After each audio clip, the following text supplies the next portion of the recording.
Olá pessoal, seja bem-vindo a mais um episódio do podcast Catalisadores. Esse que é o nosso espaço para a gente conversar sobre missão, igreja, cultura. Sérgio, esses últimos episódios aí o pessoal tá empolgado, deu o que falar mesmo aí, porque envolve questões cruciais dentro do processo da plantação. Mas hoje a gente vai conversar sobre algo também que é muito importante dentro do processo da plantação da igreja, que é a organização desse grupo em formação, agora numa igreja organizada. Como é que a gente faz isso? Quais são os critérios que a gente pode utilizar para ver essa igreja crescendo, para ver essa igreja realmente acontecendo? Eu acho que isso vai ser muito bacana. Você está aí do outro lado do mundo, do Japão. Como é que tá aí as coisas, Sérgio? Olha, Alex, a gente está um pouco cansado, cara, para falar a verdade. Como já mencionei antes, o objetivo principal desses primeiros 12 meses aqui é de aprender japonês.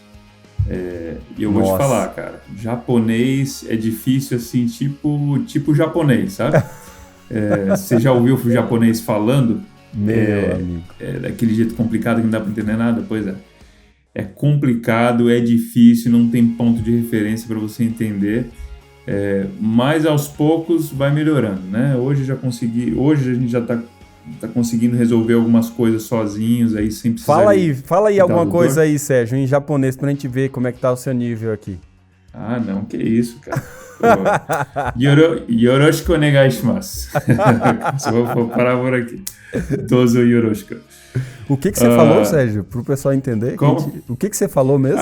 Eu só tô falando, não, é bom estar aqui com vocês, bom ver você. Tá pensando o quê, pessoal? Mas, cara, é um desafio, sabe? Você tá num contexto assim que você não pertence, né? E não é o tipo de lugar como Estados Unidos, Europa, que a gente vai lá e o pessoal não sabe se você é dali, se você não é.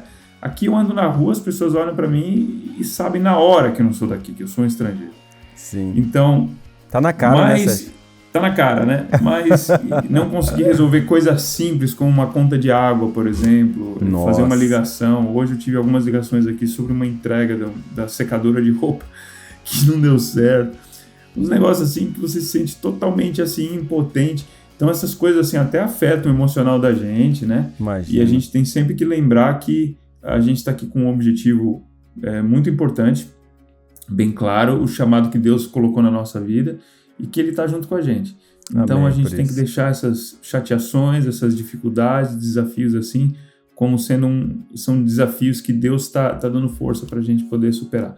Amém. Mas fora isso daí, o cansaço mental de aprender essa língua que não é fácil, a gente tá bem. Deus tem sido bom com a gente, tem sido fiel, tem cuidado da gente, graças a Deus. Amém, Sérgio. Olha só, o objetivo do nosso encontro de hoje, a gente vai falar sobre a organização da igreja, é a gente trazer clareza daquilo que a gente precisa ter pronto para começar uma igreja organizada, tá? Quando a gente fala em igreja organizada, a gente já entra dentro daquele ponto, né, Sérgio? A gente tá falando, todo esse momento a gente tá falando do elemento orgânico da igreja, da vida da igreja, funcionamento da igreja, vivência da igreja. Mas a igreja também, ela também é organização. Ela não é só organização sem ser organismo, mas ela também não é só organismo sem ser organização. Você vai encontrar isso desde o início da igreja do Novo Testamento. Você tinha estrutura de liderança, você tinha sistema de governo. Por que tinha Conselho de Jerusalém? Por que escolheram o 12º apóstolo? Tinha sistema de estrutura de liderança, tinha um sistema de organização acontecendo da vida dessa igreja que era muito importante. Então, como é que a gente pode estar em harmonia desse processo de acordo com aquilo que a igreja adventista crê que é uma igreja organizada? Afinal, a gente está plantando a igreja adventista do sétimo dia, né? O que nos torna uma igreja adventista organizada, que seja uma referência para os outros, uma referência para a comunidade? E eu acho que esse assunto é um assunto que é importante no processo da plantação. A gente não pode deixar de passar, porque a gente não quer que também o grupo em formação seja grupo em formação para sempre. A gente quer que esse grupo cresça, que desenvolva liderança, uma estrutura decente para que a missão esteja se multiplicando cada vez mais na comunidade, né? Exatamente. Como a igreja é um organismo com um objetivo bem específico, e Pedro ele deixa bem claro qual que é o objetivo de Deus nessa coisa toda aí, o porquê que Jesus não voltou ainda, porquê que ele está demorando, é porque que ele quer ele não quer que ninguém pereça, mas que todos cheguem ao arrependimento. Então, Sim. O foco não é em quantas pessoas estão na igreja, mas quantas pessoas ainda não chegaram ao arrependimento. Interessante. Então, o foco maior da igreja são aquelas pessoas que estão do lado de fora. Com isso em mente, a igreja é um organismo que trabalha em função disso, porque a igreja está à disposição da vontade de Deus, né? Nós somos servos, somos mordomos, e quem manda nesse negócio todo aí é Deus, a missão é dele, não é nossa.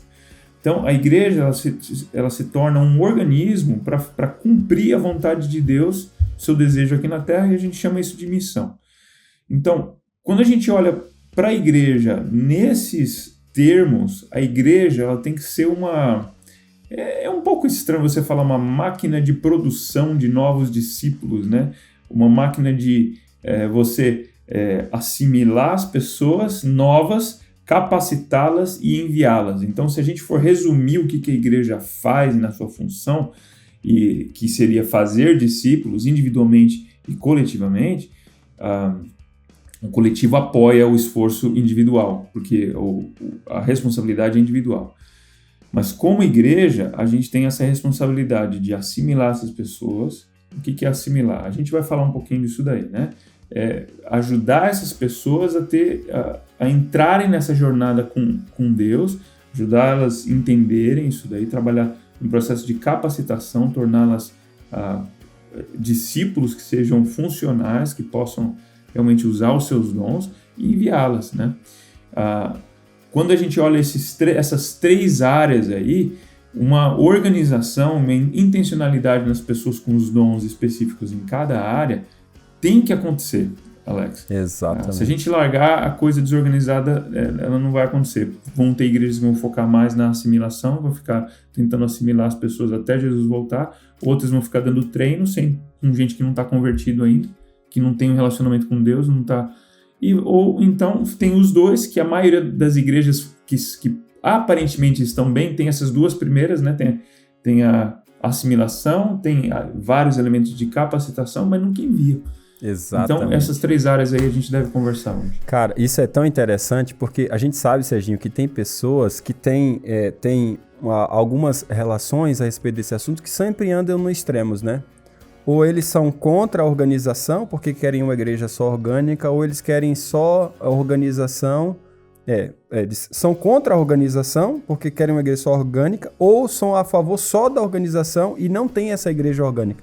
A igreja é uma combinação dos dois. Jesus, quando ele traz o movimento cristão, ele traz um movimento cristão organizado, ele não é desorganizado. Ele é um movimento cristão organizado. Quando eu falo movimento cristão organizado, é porque ele possui uma estrutura, uma constituição de líderes que são tementes a Deus. É uma igreja com um corpo de crentes organizado para servir e viver como uma comunidade em missão com Deus, que foi o que você acabou de falar. Então, isso tem algumas implicações. As implicações é que a organização é uma parte importante para a missão do povo de Deus na Terra. E quando eu falo organização, a gente tende a pensar só nessas partes da hierarquia. Eu estou falando da organização da igreja como aquela igreja que tem uma estrutura, que tem as coisas no seu devido lugar para poder desenvolver a missão com muito mais potencial. A gente está falando de uma organização que facilita o avanço missionário e que não que neutraliza. As implicações disso é que a gente tem que ter, de certa forma, dentro dessa vivência de igreja, esse ambiente onde a gente está vivenciando essa liderança, que a gente entende os nossos papéis, a gente entende o papel da associação, a gente entende o papel da igreja local, a gente entende o papel do pastor distrital, e à medida que a gente vai entendendo esses papéis, a gente vai organizando melhor os trabalhos para que a missão avance. Então a gente tem que estar em conformidade com aquilo que a gente crê, para que a gente possa ter uma igreja adventista. Afinal, se a gente não tem uma igreja baseada naquilo que a gente crê, baseado naquilo que a gente entende que seria a melhor maneira de se organizar, como que a gente pode se compreender como um corpo também denominacional? Então a gente tem que ter esse senso de que nós somos uma igreja adventista, que nós fazemos parte de um corpo mundial, e se fazemos parte de um corpo mundial, a gente tem que entender essas relações. Então, o que vale a pena para a gente organizar uma igreja? Isso é uma pergunta importante. Assim, será que vale a pena organizar uma igreja, passar de grupo em formação para uma igreja organizada? Olha, é a progressão natural, né? que a gente tem dentro da nossa igreja? Eu creio que sim. Eu creio que é algo muito bom a gente ter uma igreja organizada. Existem alguns, na nossa experiência com a planta, a gente, obviamente, no começo tem que estar debaixo de uma outra igreja, mas uma vez que a igreja é organizada, ela tem independência total, né? No sentido de, não de independência da associação, mas uma independência de uma outra igreja que talvez não tenha o mesmo DNA e os mesmos objetivos que a sua igreja. Então, uma vez que você se organiza como uma igreja, você não tem mais as outras igrejas ou a igreja-mãe dando pitaco. Falando de uma maneira bem clara aqui. Sim.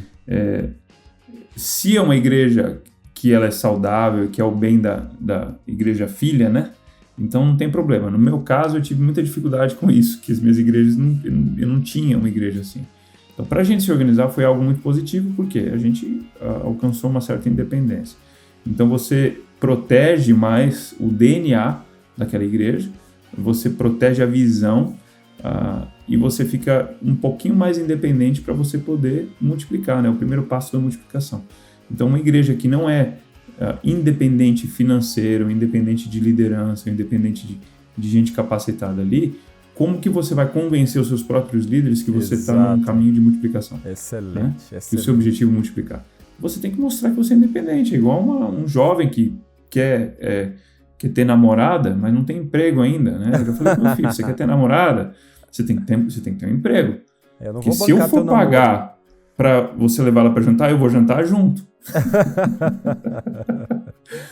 Então, eu penso que como igreja é um dos passos que a gente mostra que a gente tem uma certa maturidade para o envio. Então, a gente olha aquela curva, né, do ciclo do início, do crescimento, né, da igreja e o declínio, né? Uma vez que a igreja ela é madura em várias áreas da sua vida, é o momento de você enviar e de você multiplicar. Eu creio muito nisso, sabe? Que você está falando é muito importante. O quanto que é benéfico para a igreja quando ela se organiza. Agora veja, Sérgio, quando a gente está falando de uma igreja que tem esses benefícios por ela se organizar, a gente entende o seguinte: o que é necessário para que essa igreja ela se organize? Bem, dentro do meu contexto, a gente estabeleceu mais ou menos assim. Eu gostaria que você falasse do contexto anterior que você estava e quem sabe até do contexto atual. Por exemplo, o nosso contexto aqui, para uma igreja se organizar, ela tem que ter no mínimo 35 pessoas. Tá? Dessas 35 pessoas, a gente tem que ter pelo menos 3 anciãos. E aí a gente coloca também o secretário para cuidar da vida dos membros, o tesoureiro da vida financeira e ministérios de acordo com a necessidade. Ela precisa ter adoração semanal, ela precisa ter a média de pessoas que são dizimistas e pactuantes maior do que a média da associação, para que ela já esteja no caminho do autossustento, no caminho de andar com suas próprias pernas e, acima de tudo, ela precisa ter um plano de discipulado. Esse plano que envolve assimilar pessoas, como é que a gente recebe pessoas aqui, envolve capacitação de pessoas, como é que a gente amadurece esses crentes, e envolve envio, como é que a gente vai se reproduzir, que é essa ideia de discípulos que fazem discípulos, líderes que geram líderes e igrejas que plantam outras igrejas. Quando a gente tem essa base, eu falei de basicamente 5 coisas bem simples. Precisa ter 3 anciãos e o corpo administrativo, secretário, tesoureiro e escola sabatina, e outros ministérios de acordo com a necessidade. Precisa ter adoração semanal, média de dizimistas pactuantes acima da média da associação, de preferência que seja acima de 50%, e plano de discipulado, né? E mínimo de 35 pessoas. Quando a gente tem isso, a gente já tem uma igreja aí mais ou menos desenvolvendo o seu caminho para ser organizada. É muito legal você ter todos esses outros aspectos para você se organizar como igreja. A conferência, a gente chama de conferência, a associação, né, na região do Nordeste dos Estados Unidos, eles estão começando a mudar isso daí agora. Por quê? Você precisava de 50 pessoas, 50 membros para você se tornar igreja. Só que a média da divisão de membros na igreja... regulares, né, na igreja?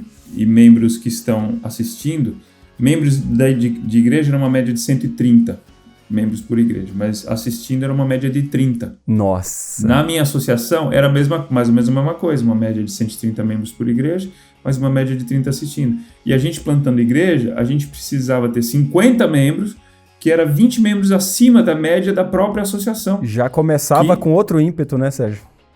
Então, assim, não estava fazendo sentido. A gente não queria abaixar o nível da coisa, abaixar o padrão, mas, ao mesmo tempo, a gente queria reconhecer plantas como a nossa, por exemplo, e tiveram outras depois, que a gente tinha, por exemplo, tinha 25 membros no final do primeiro ano, tinha 25 membros adventistas batizados. Então, a gente conseguiu se tornar um grupo. Só que em assistência a gente tinha entre 60 e 80. Uau! Então a gente tinha, juntando tudo, né? Então era menos membros e 3 vezes mais de pessoas não batizadas. E as outras igrejas tinham... exatamente. As outras igrejas tinham o contrário. Tinha muito membro e poucos assistindo. Nossa. Então nos livros tinha bastante gente, mas na realidade tinha pouca gente. A gente tinha bastante gente, mas não tinha gente no livro ainda. Interessante. Então a gente começou a trabalhar na ideia de a gente reconhecer as igrejas que estão nesse caminho ainda, não? De você alcançar alguns marcos, como você está falando, e eu sei que a União Sul-Brasileira é pioneira nesse tipo de ideia. Isso é excelente, porque você vai incentivar os tipos de medidas que vão dar o resultado depois, né? Exatamente. Que é o tipo de liderança certa, o plano de discipulado certo e etc.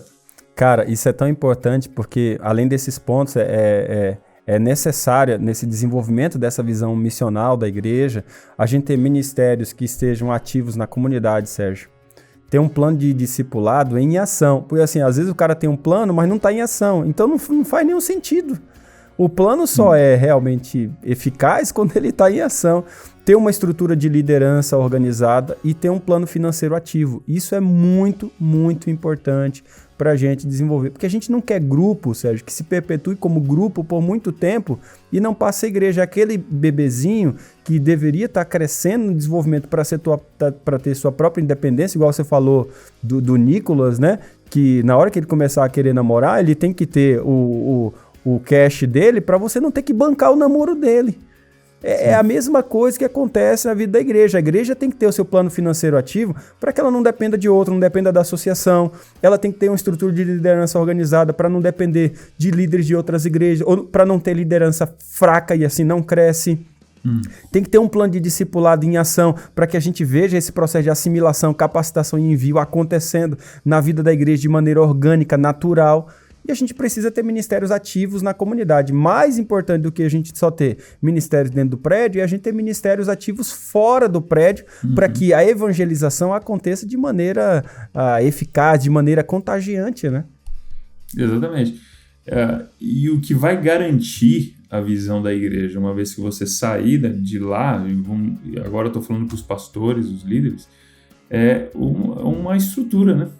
É uma estrutura de liderança que vai se sustentar uma vez que você não está mais lá. Exato. Vai se sustentar uma vez que uma família de líderes for embora, for chamada para outro lugar, ou conseguir um emprego na cidade vizinha. Então, a própria organização, de uma maneira que ela não é o centro de tudo, não é o fim das coisas, e sim um meio, é simplesmente um instrumento para que a missão seja cumprida, ela vai garantir que a liderança seja coesa e que ela continue, né? Que o DNA daquela igreja seja protegido mesmo depois que você vai embora. Uma organização, líderes fortes que você desenvolve vão garantir isso daí. Isso é muito importante, porque isso na prática pode significar, Sérgio, na prática, na hora de você realmente organizar, você tem que ter as cartas de transferência. Se tiver se tiver pessoas que vão ser transferidas de um local para outro, você precisa ter as cartas de transferência, né, para a formação desse núcleo da congregação. A igreja deve estar funcionando antes de ter o culto público. A gente já falou isso aqui diversas vezes. Antes da gente ter o culto, a gente já tem a igreja e ela já está funcionando. Ela já tem os ministérios da comunidade, já tem a liderança, as pessoas já estão contribuindo financeiramente para que isso aconteça. Já está acontecendo a igreja. O culto público é só a celebração de tudo isso. Então, antes da igreja estar funcionando, ela tem que estar funcionando antes do culto público, porque os líderes estão exercendo seu ministério, ter a sua própria estrutura física. E quando eu falo ter a sua própria estrutura física aqui, Sérgio, é não estar na dependência o tempo inteiro de outros contextos. Veja, no início, algumas conferências, associações podem até ajudar, mas a gente não pode ficar dependente dessa ajuda por muito tempo. Isso que significa que você pode ter, sim, prédio alugado? Pode. Pode ser numa casa que você não tem aluguel? Claro que pode. Claro que pode. Pode também ter o prédio construído e já seu próprio?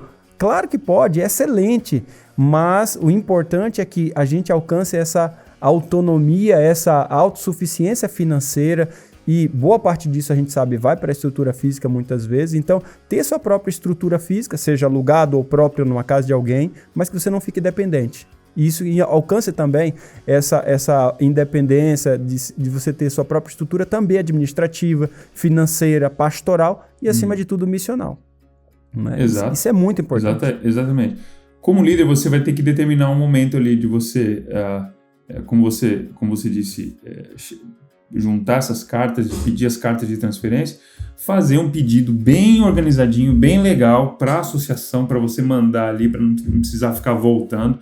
Exato. Peça a orientação do seu secretário, trabalhe junto com o seu secretário, isso aí. Senta ali direitinho, vê exatamente o que você precisa para fazer esse pedido, para que quando chegar lá, seja algo que vai dar certo logo de primeira vez. Veja, não mande a coisa para ela voltar depois.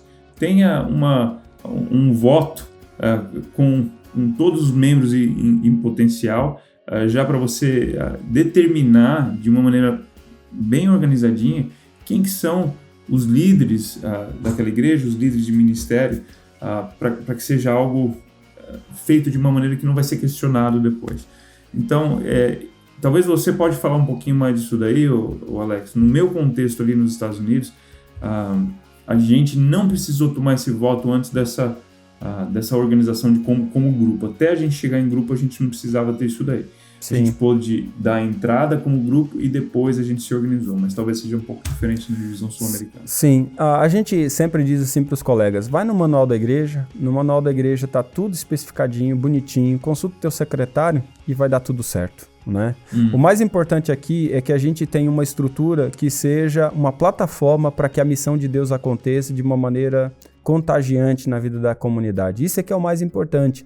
A gente estabelece a estrutura para que ela seja um ponto de apoio para todo o movimento missionário e não ao contrário, né, Sérgio? Então, os membros, eles têm que ter essa consciência que eles estão participando de uma igreja que é uma comunidade mundial, e essa igreja faz parte desse movimento grandioso de Deus que é a Igreja Adventista. Bem, no próximo episódio, Sérgio, a gente vai falar um pouco vai na verdade recapitular os 2 últimos episódios dessa série aí. A gente vai falar sobre cultura de multiplicação, como que a gente trabalha a cultura dentro dessa igreja agora, que já é um grupo em formação ou uma igreja organizada, para que ela não perca o seu DNA, porque facilmente, principalmente depois que ela vai para um prédio, ou que ela se condiciona a já ter o culto público, a vida, facilmente os programas podem engolir essa igreja e ela vai perdendo aquela cultura de multiplicação que ela ganhou no início da sua concepção. Eu percebo isso em muitos lugares, não sei se você também aí, e eu acho que isso vai ser tema do nosso próximo episódio, vai ser uma benção. Então é isso aí, pessoal, a gente se encontra aí no próximo episódio. Um grande abraço para você. Se esse episódio fez sentido para você, compartilha com outras pessoas, compartilha com seus colegas, eu tenho certeza que vai ser uma benção. A gente se vê então no próximo episódio aí, Cultura de Multiplicação.